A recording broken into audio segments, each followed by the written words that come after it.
Bismillah walhamdulillah wassalatu wassalamu ala rasulillah wa ala alihi wa sahbihi wa man wala. First of all, assalamu alaikum wa rahmatullahi wa barakatuh, my dear sisters.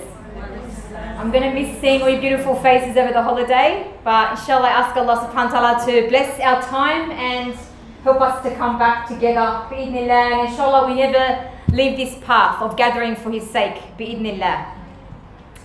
So inshallah the topic I've chosen to speak about today is regarding the blessing of time, because alhamdulillah we're about to enter into the school holidays.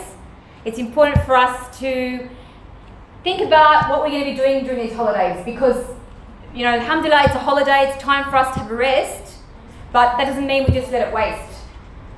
Okay, you say rest, I know it depends on how many kids you've got to look after. But in general, the point is it's a time off. And even with our children, it's important that we have a plan in place. Like, we shouldn't let this time just go by without making the most of it. So that's why I want to reflect on the importance of the blessing of time, inshallah. So, the Prophet ﷺ, he tells us in an authentic hadith, نِعْمَتَانِ مَغْبُونٌ فِيهِمَا كَثِيرٌ مِنَ النَّاسِ, that there's two blessings that most people are oblivious to and that they waste and they don't pay attention enough to, right? As-sihhatu wal-faragh, the good health and the free time. These are two blessings the majority of people, they overlook them and don't realize how precious they are. And especially when it comes to the blessing of your time, you don't realize that blessing of your time is your life. Your time is literally your life. That's how important that, looking after that blessing of time is.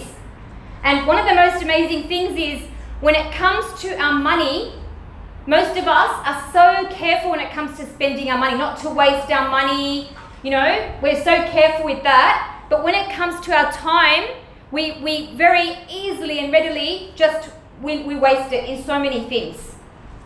And what we don't realize, that time is one of those blessings that once it's gone, you can't get it back.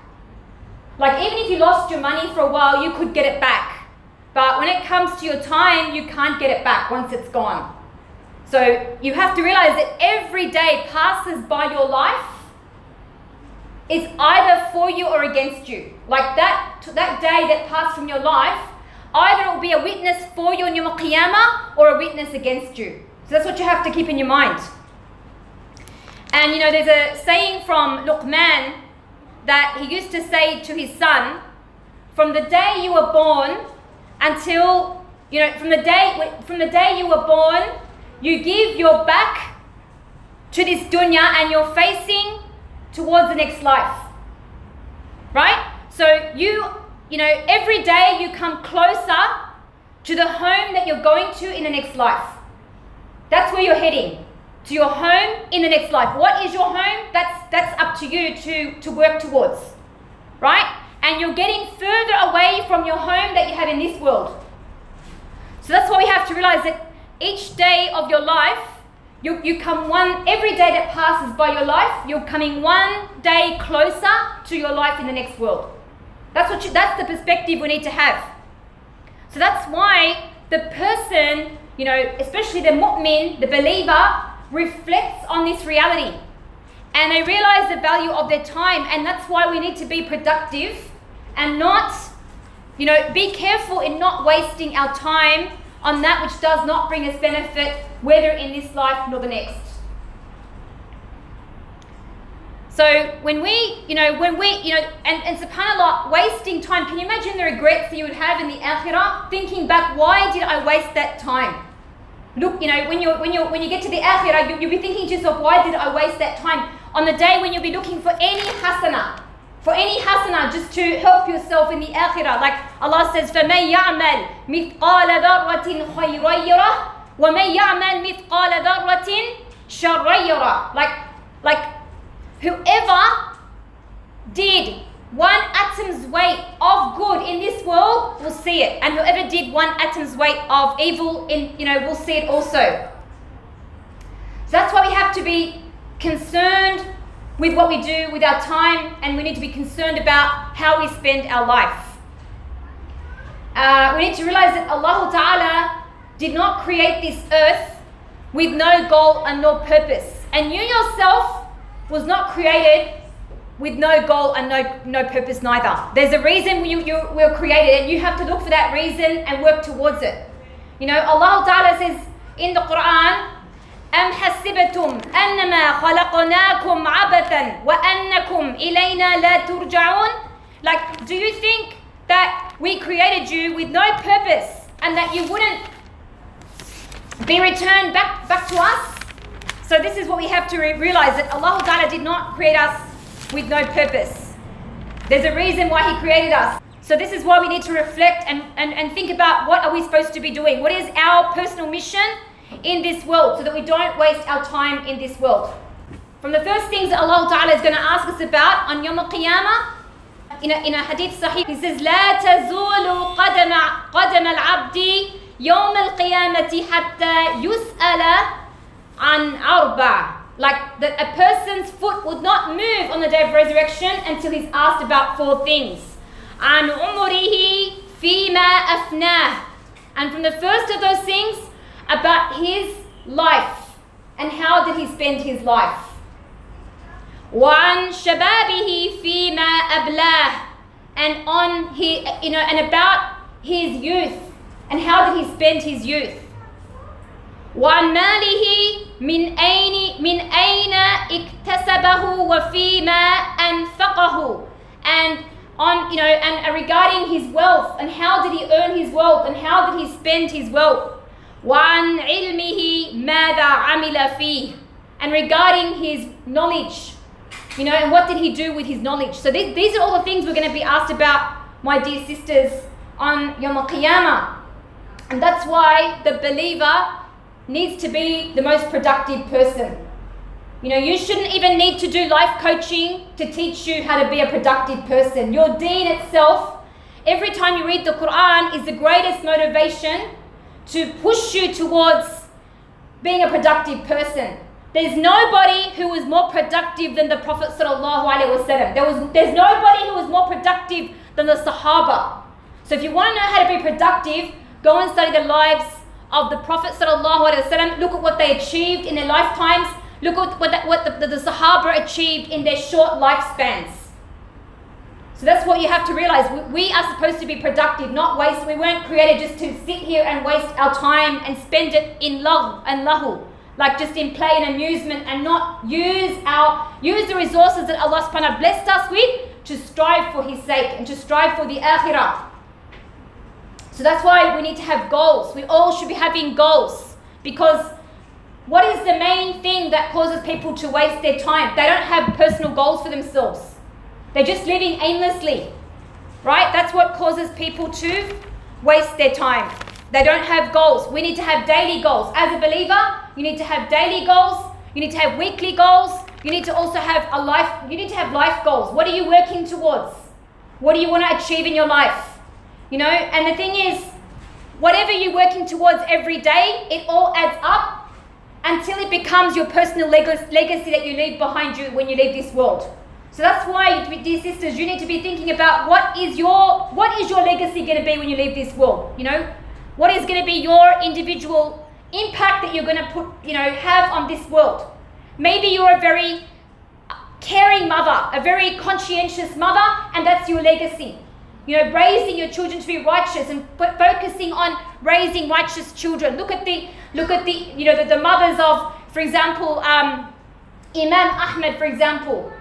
Some of the greatest scholars who were behind them, their righteous mothers, and that was their legacy. And it's not, subhanAllah, this is what we need more of this for our ummah. We need sisters who are focused, akhirah focused. We should be all akhirah focused, and the problem is we're too wrapped up in the dunya, and that's what's causing us to be so unproductive. So you need to have a vision with everything, whether it's your personal goals that you want to achieve, goals with your children, goals with your family. You need to have goals, but it should be all in line with the akhirah, like what you're aiming towards, with all of the different things you have towards the akhirah, inshallah. So that's why you have to make a plan. So what happens with us is that we complain we don't have enough time, we complain that we're too busy, but if you have a look at the reality, that we waste so much of our time. If you were to add up the amount of things you waste your time on, like sometimes it might be good to document for yourself if you want to get a real picture, because you say to yourself, I don't have much time, but go add up how many times you go on Facebook or you go on social media or you go on the internet, add up how many and add up how many hours a day. And if you were to add that up each week, you'll probably find it's like almost 24 hours at least that you wasted all on social media. And then we say, I don't have enough time, but imagine what you could have done within those 24 hours if you're dedicating it towards something else. So that's what you have to realize. A lot of the time, we do have it, the time, but it's just we're using it, the time we do have, we waste it on trivial things. Not to say you can't have time out. We're not saying you can't have time out. Everybody needs to have time out to re-energize yourself and get yourself ready. But the problem is, most of our time is the time out, and not much of our time is what we're dedicating. That's the problem. So we need to change that, inshallah. So if you look at the hadith of the Prophet sallallahu alaihi wasallam, for example, there's a hadith in which he says, "Min husni Islam al-mar'i tarkuhu ma la ya'nih." From the most complete Islam of a person is he leaves what does not concern him. Now, one of the things that this hadith teaches us is that the stronger you are in your iman, the more productive you will be. The more you'll be concerned, focusing on what concerns you, and you'll be, staying away from, what doesn't concern you and what's of no benefit. So the stronger your iman is, the more you'll find yourself focusing on what benefits you and what is, of concern to you. Because that's what the hadith says.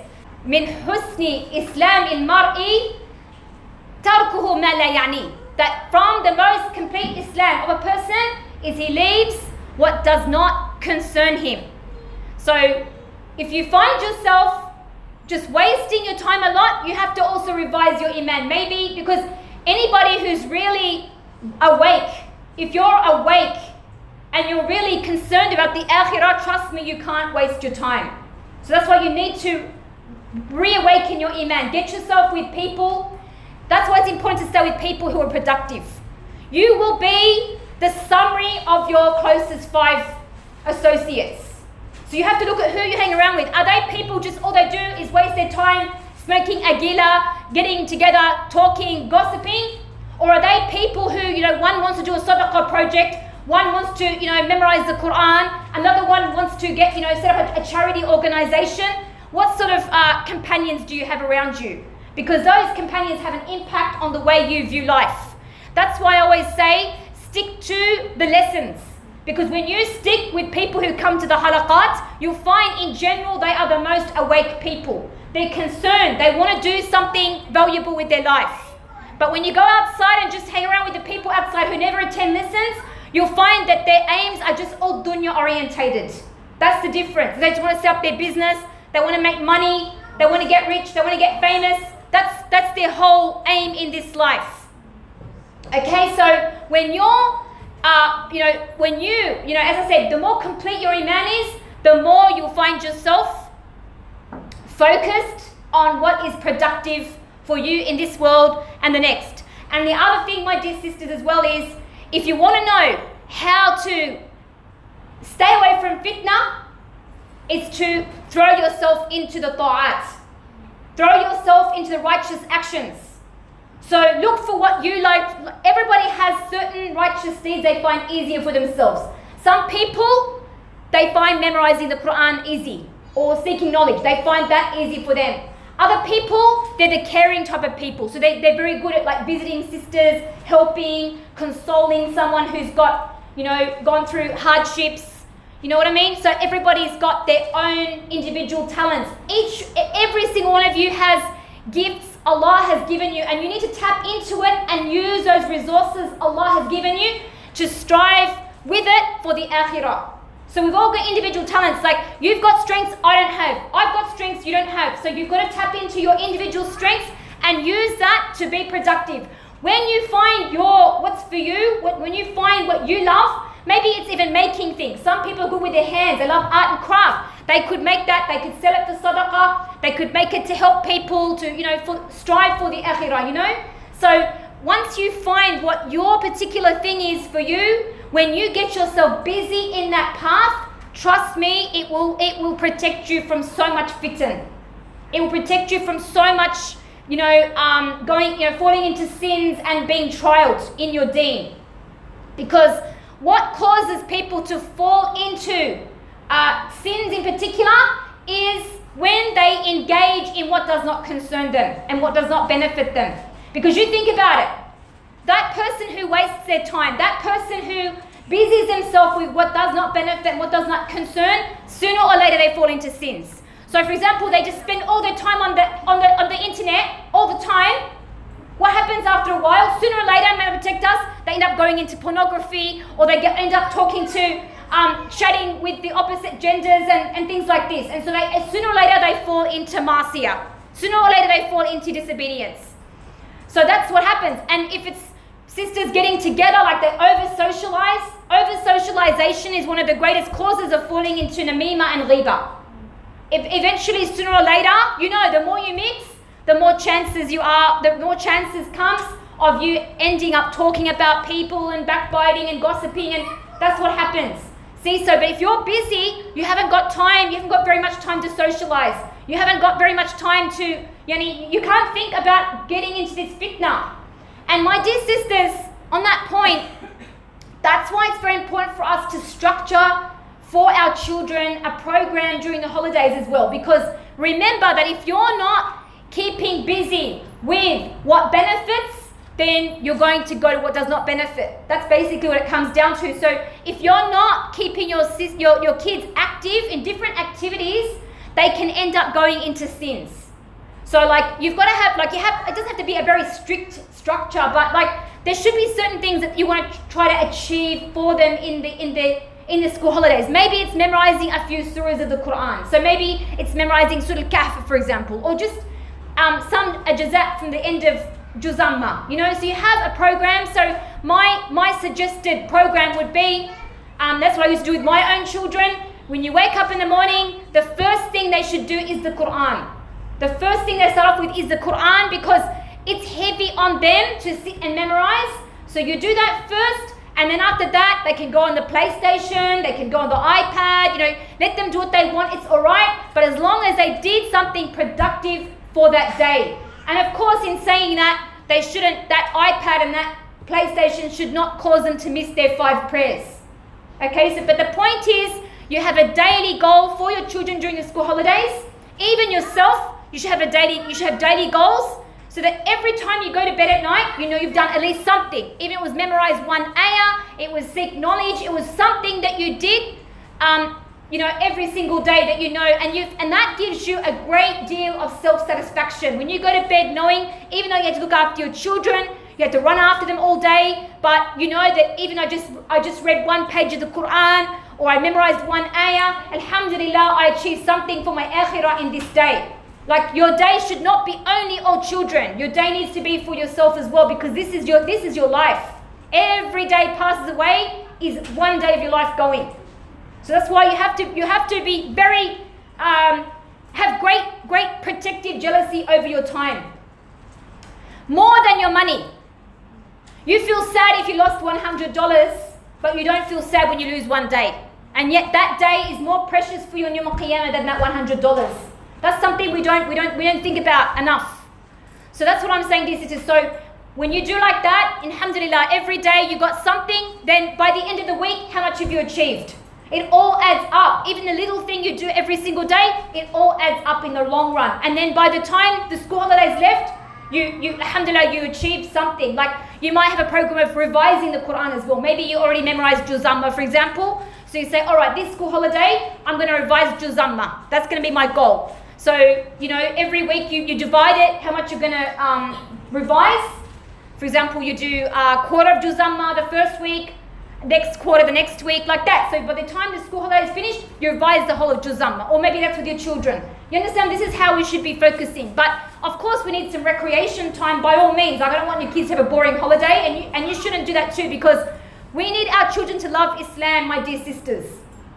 We need our children to love Islam and not find it heavy. And that's why some people, they make it too heavy. Like, I personally don't really like the idea of putting my children into a set program during the school holidays where, you send them off every single day to some program and they do all these, like, they make them do educational activities and all this stuff. Like, often that's quite heavy for the children. They've been at school all year, and then you're going to send them off to an educational program or holiday as well. It's, in general, unless your kid loves that, I don't really like that. They need to play. They need just free time just to do what they want to do, wander around the backyard, play some, play some games. Just let them occupy themselves. Let them go and fiddle with stuff that they have, and that's very important even for their brain to develop. Do you know that? Instead of always having structured education, they need to actually go and just do things on their own. Like, get some rubbish pieces of paper and make a craft thing out of it. Trust me, when they don't, when you don't structure their time for them, they will find things to do. I mean, you probably find things all taken out of your cupboards, and you probably find a massive mess. Like, I know my son, he likes to collect like this old fan from the park and pull it apart and see how it works. But alhamdulillah, do you know how much they learn from things like that? And that's what unfortunately is missing in the childhood of a lot of our children now, because we just want a complete structured program where, and you're not letting them have some time to work out what they need to do for themselves, and it's not good. It's not helpful for them. Okay, sisters? So have some time, but like, you do need to have a certain amount of structure because we want them to be trained with Quran, because if you get your children used to Quran from when they're small, they grow up with it, it's a normal part of their life. And it's something normal to them, and you won't find so much hardship with them when they're older. But if you don't get them used to it, then it's very hard to start when they're like 12 and they've never memorized Quran before. And the other thing is too, that you have to make them have a lot of fun after it. So they have to have something really fun that they like to do after it, so that they know that they've got that to look forward to. And you're like that, I'm like that. Whenever I've got to do things which I don't want to do, like I've got assignments to do or study to do, I need to have something to reward myself after, and I do that with myself even. Like, if I've got assignments to do, I say, all right, I sit down in the morning, I'll do these assignments, and then after that I'm going to go and do something else that I like to do, which is more enjoying my free time. You understand? So you've got to do that with your children. That's what motivates them. They need a carrot. Don't expect your kids to sit down and say, oh yes, mummy, I can't wait to memorize the Quran. That's not a realistic idea of how a child is. Do you think my children every day sat down and said, oh yes, let's memorize the Quran? No, I had to be firm with them. I said to them, yalla, it's time to memorize the Quran now. We start from when they're fresh in the morning. We sit for about an hour or so, and then yalla, off you go. You can now go on the PlayStation, you can go on whatever you want to do. I let them go off and do what they want to do, and alhamdulillah, they're happy with that. You understand? That's how you do it, sisters. Okay, so like I'm saying, you need to have a schedule. If you don't have a schedule, you'll end up wasting your time. And with the internet now, we've got to be so careful with our children, because if you let them just sit there, like, maybe you think it's an easy approach, just like I can do whatever I want, I just stick them on the computer and that gives me time to do whatever I want. But what are they looking on the computer? What are they looking at? And you don't know what sites they're going to, and they're just drifting from here to there, and the next thing you know, I get a phone call from a mother distraught because her son or her daughter is addicted to pornography. What do? How do I get my son off pornography now? Because it's an addiction and they don't know how to get off. And like, sometimes they're addicted for 10 years, they're too embarrassed to tell their parents. So this is a real threat we have, and we have to be very conscious. And what is the reason? Having too much free time and being able to drift here and there on the internet, and parents not being like diligent enough and knowing the dangers that's out there. So, we have, our 5 prayers, like alhamdulillah, as Muslims, we have our 5 prayers to help us to schedule ourselves. So you can think to yourself every day, so before you go to bed at night, you should have an idea of what you're going to do each day. You should have a mental idea of what you're going to do each day. If it's too much, you can write it down. Some people, a lot of people like to write it down. Not everybody needs to write it down. It depends on you, because you might have you might already have a very predictable schedule. Like with myself, I tend to only write my appointments and unusual things, but I know in general, because I have certain lessons on each day, I know what I've got to do, so that helps me structure my time. But like for example, at Fajr, you should know what are you going to be doing after Fajr. So when, you know, and you're going to think when, you know, there are certain things you need to achieve each week. Like you want to like memorize a certain amount of Quran, you want to revise a certain amount of Quran, you want to study for something. So you've got to know when you're going to do that. And you need to know how to slot that into your day. Maybe you want to visit a sister, for example, in a week. What day is the most suitable to do that? Okay, so you have to have a weekly vision of what you want to achieve during that week. What days are the most suitable to slot that in? And then daily schedules around your 5 prayers. You know, for example, you need a time to cook your food. You need a time to clean the house. You need a time to talk to your children. It's very important. You know, spend some time with the family. And then time for what you're striving for, your own personal goals. So you need to have a rough outline of when you're going to be doing these things. Of course, we have to be flexible too. Like you can't always expect that you might not get it done before Dhuhr because something else happens. So sometimes you have to be flexible with that and change around your schedule. So what? As long as you have a basic idea of what you want to achieve, and even if you can't achieve it one day because you get thrown, you know, sometimes your schedule gets thrown out the door. So what? You just start again the next day. It doesn't matter. Even if sometimes a few days go by. Sometimes I get totally thrown off my schedule. I can't do the things I want to achieve. It might go on for a week or so even sometimes. But then the most important thing is to come back to it after that. You keep going. It's like falling off a bike. You know, what do? You get back on, you keep riding. That's what, as long as we keep moving. That's the most important thing, sisters. Your idea as a believer is to keep on moving. You're always moving. You're always trying to progress. You're always trying to improve in your life, you know, with whatever skills or whatever, you know, you're trying to achieve. So these are some of the things I want to speak about today. Basically, just like I said, making the most of your life and not wasting your time, because that is unfortunately, like as we see when we come to the holidays, a lot of people, even if you go on holidays, like a lot of people when they go on holidays, they're just going to spend all their time eating, going to the beach. But where's the dhikr of Allah? Where's the dhikr of Allah? Like you've got to have a balance. Like Islam does not teach us to just go all the way one way and neglect the other side. Okay, so you need to have balance. So if you're going on a holiday, that's beautiful, mashallah, great time to, you know, re-energize, but there should be a balance there. So remember to do your adhkar in the mornings. You know, when you go, maybe go for a walk in the morning and do your adhkar while you're walking. Yeah? Come back and do some Quran or sit on the beach, recite. You know, the most beautiful thing is to sit on the beach and revise Quran. And it's so beautiful to combine between, you know, that atmosphere of nature and remembering Allah subhanahu wa ta'ala. And you won't believe the reward for remembering Allah in a place where Allah is not usually remembered is so much greater than, for example, if you're in the mosque or something like that. And even the fact that you chose to remember Allah in a time when most people don't remember Allah. That's a greater, that's far greater and far heavier in the mizan, because it's harder to remember Allah in a time of ghafla. When you're in a time where most people would just be thinking about the dunya, and you overcame your nafs to remember Allah in that moment, then that is huge in the sight of Allah subhanahu wa ta'ala. That's why, you know, make use of those times where most people are not remembering Allah. You be from those who remember Allah. One of the main things that causes people to waste their time is not having enough self-control.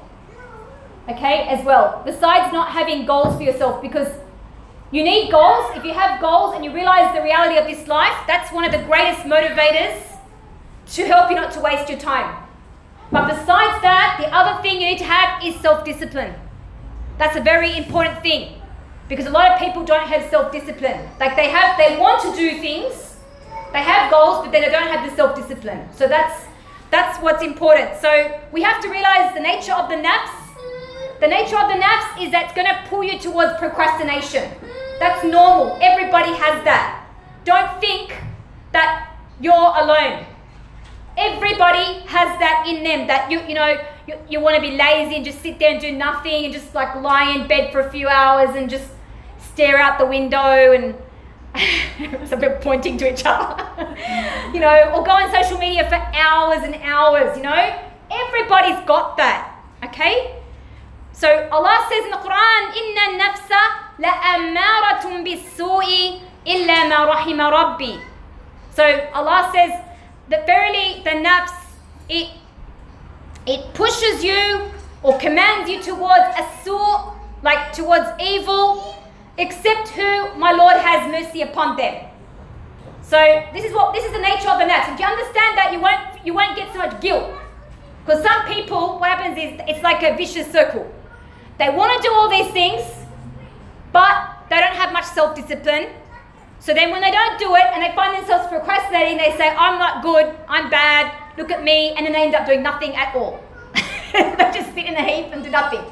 So you have to realize that that's normal what you're going through. That's totally normal, and everybody's the same. You're not alone. We all at times especially feel lazy. We want to procrastinate, and we're going to do that. We are going to procrastinate. No matter how productive you are, there's definitely going to be times when you're going to procrastinate, and there's definitely going to be times you're going to be lazy. It's absolutely normal. So give yourself credit and realize that shows you're a human being. You're not a robot. Okay? But that's the reality. You're not a robot. But at the same time, Allah has raised us from being like animals. Animals just follow their nafs, and they have absolutely no self-control. And we do have self-control. Allah gave us the ability to have control over ourselves. So, Allah tells us in the Quran, فَأَمَّا مَنْ طَغَى وَآثَرَ الْحَيَاةَ الدُّنْيَا فَإِنَّ الْجَحِيمَ هِيَ الْمَأْوَى. Whoever transgresses and prefers the life of this world, then verily the Jahim, like the Jahannam, will be his final abode. وَأَمَّا مَنْ خَافَ مَقَامَ رَبِّهِ وَنَهَى النَّفْسَ عَنِ الْهَوَى فَإِنَّ الْجَنَّةَ هِيَ الْمَأْوَى. But as for the one who fears his Lord and they restrained their nafs from al-hawa, from going to its desires, فَإِنَّ الْجَنَّةَ هِيَ الْمَأْوَى. Then Jannah will be his final abode. So this is the key. You've got to learn to discipline your nafs. Don't just give in to it. So what you do, you can do what I said before. Like, some things are heavy. Like you might feel like you want to read Quran, but it's always heavy on you. So what you say, all right, I'll just read a little bit today. I'll just read only 5 minutes. 5 minutes.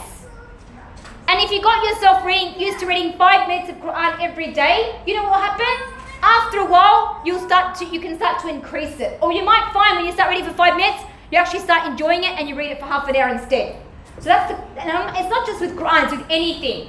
So that's what you do. Like sometimes when I have an assignment to do, for example, I don't want to do it, but I say, all right, look, if I just sit here and I'll just sit for half an hour only, and that's all I'm going to do, only half an hour, and then I'm going to go and I'm going to eat something, I'm going to go and have a relax, But then sometimes once you get into it, you find yourself becoming, like you start to enjoy it and you start to go along with it. But the thing is, you get satisfaction when you've done it.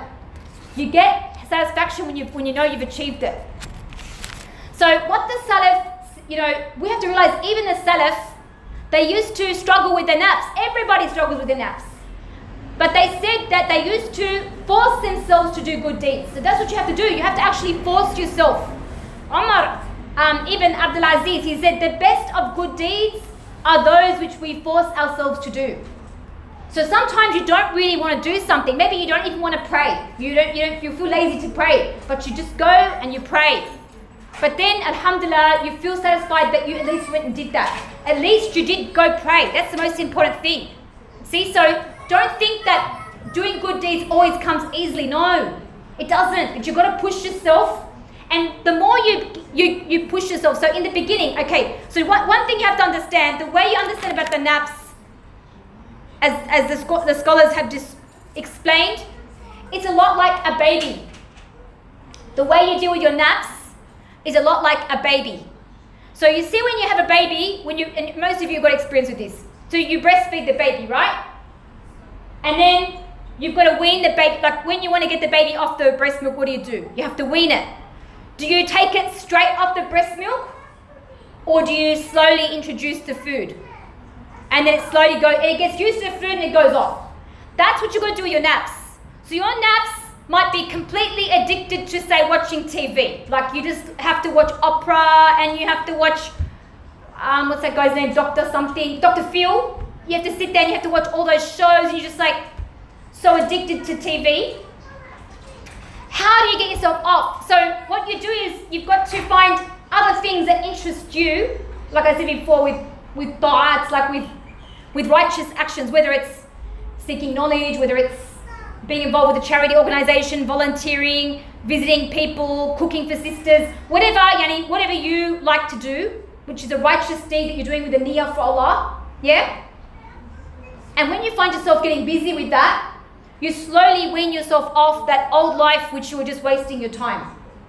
Like I know myself years ago, I used to be so addicted to watching TV. I would sit for hours watching TV. I'm not joking, hours watching TV, and I used to love it and watch this program, watch that program. How did I get myself off? I made a structure for myself.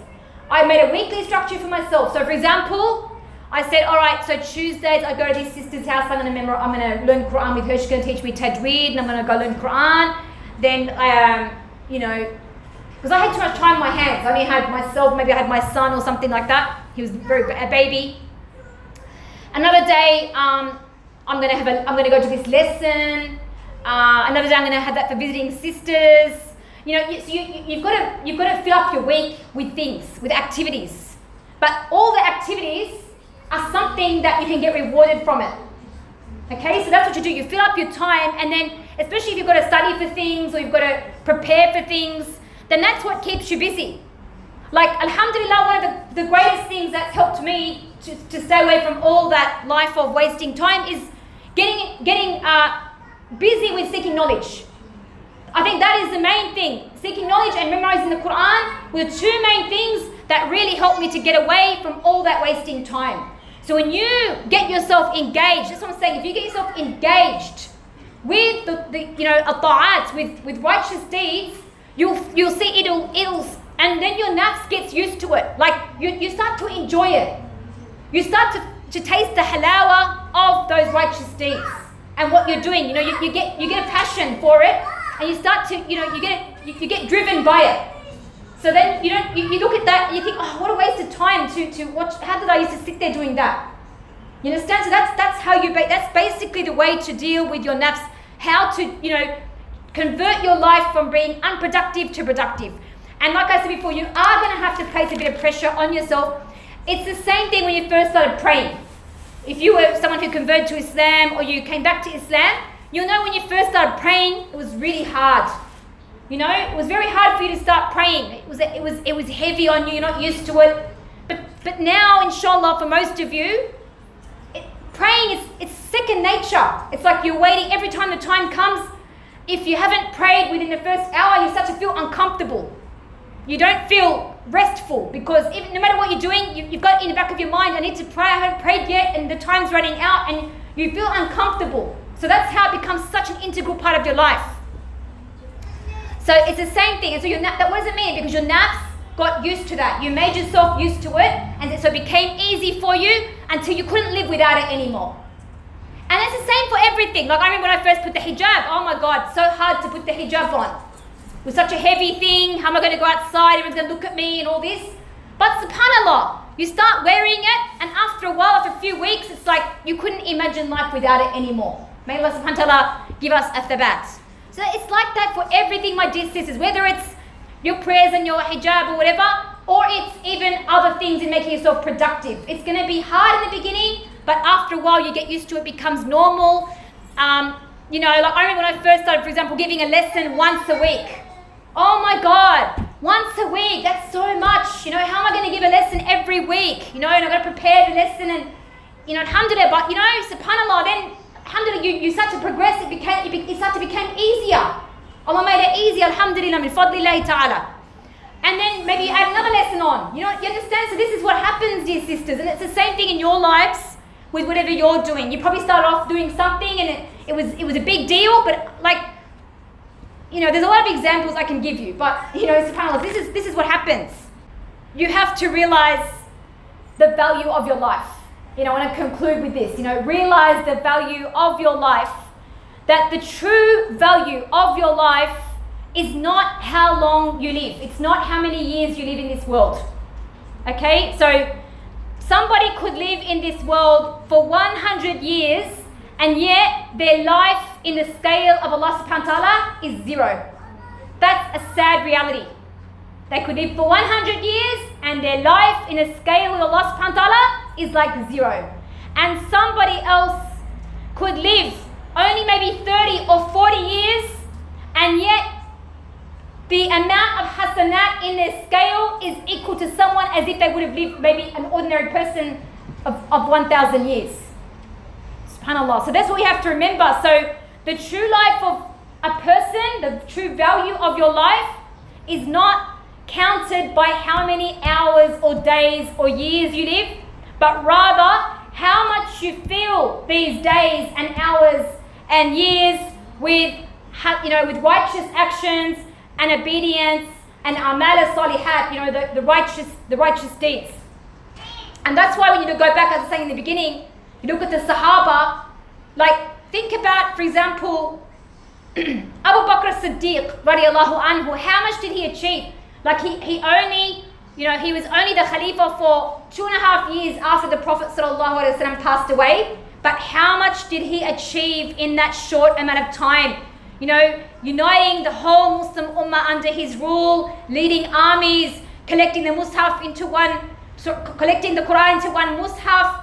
Under his rule, the Muslims opened up Iraq and Persia. They entered Syria. So look at how much he was able to achieve for himself and for the Ummah in just 2.5 years. And that's because of the barakah he had in his life. He had so much barakah in his life. Even one time, the Prophet ﷺ, he was sitting with his companions and he was asking them, who got up and fasted this morning? Abu Bakr radiallahu anhu said, I did. Who attended a funeral prayer today? Abu Bakr radiallahu anhu said, I did. Who fed a needy person, gave sadaqah and fed a needy person today? Abu Bakr said, I have. Who amongst you has visited a sick person today? Abu Bakr said, I have. And that's why the Prophet ﷺ said, verily anybody who's done all of these things would enter Jannah by all of its 8 gates. Because who can achieve such, tabarakallah, because why they're so motivated for the akhirah. That's what they didn't. They knew that they understood the value of this life. So that's what we have to understand. So, going back to what I was saying.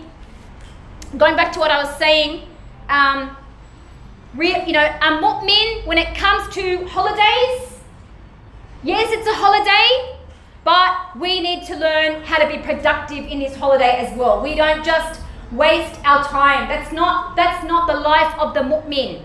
The mu'min, the believer, understands the true reality of what time is. That time is part of your life that's going away. And just like today is one more day from your life gone, this school holiday coming up is also days from your life that you can't get back once they're gone. And it will be a witness for us on Yawm al-Qiyamah, either for us or against us. And we need to also teach our children the value of time.